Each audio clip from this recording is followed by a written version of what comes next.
Can you spot the difference? One building has already been repaired and is back up and running, while its neighbour still sits empty and abandoned.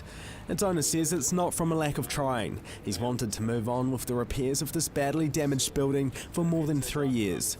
Despite the lack of action, on the other side of High Street, a new multi-million-dollar building plan has been launched for the Triangle.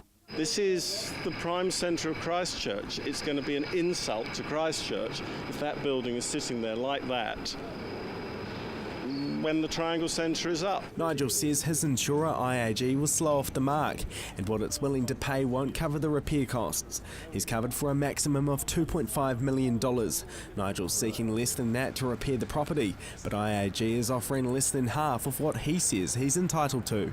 He's been forced to initiate court action. We are entitled to have our building returned as new, and the insurance company want us to do a cheap botch job. Nigel says he only received a repair offer from the insurance company a month ago, and last week they finally sent through copies of their engineering reports.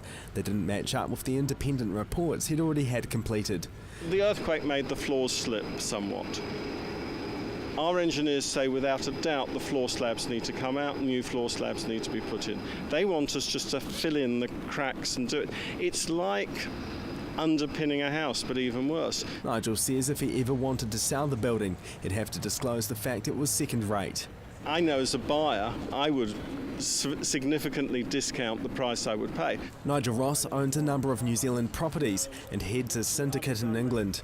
In 2010, he purchased the building because of its popular pre-quake location. His 24 months of loss of rent cover has expired, and this building is costing him more by the day. This is the only time he's ever faced such a fight in his 40-year career, and he's not planning to back down anytime soon. We are being picked on because NZI think that we're the small insured party, and that if they drag it on long enough and increase our costs enough, we're going to give way, and they've picked on the wrong person for that. NZI spokesperson Renee Walker says the insurer is in ongoing negotiations with Mr Ross. She says the court requires both parties to engage an independent engineer to assess damage to the building. The engineers are then required to meet and discuss these. If there is a difference in engineering advice, the court will determine the correct method of repair.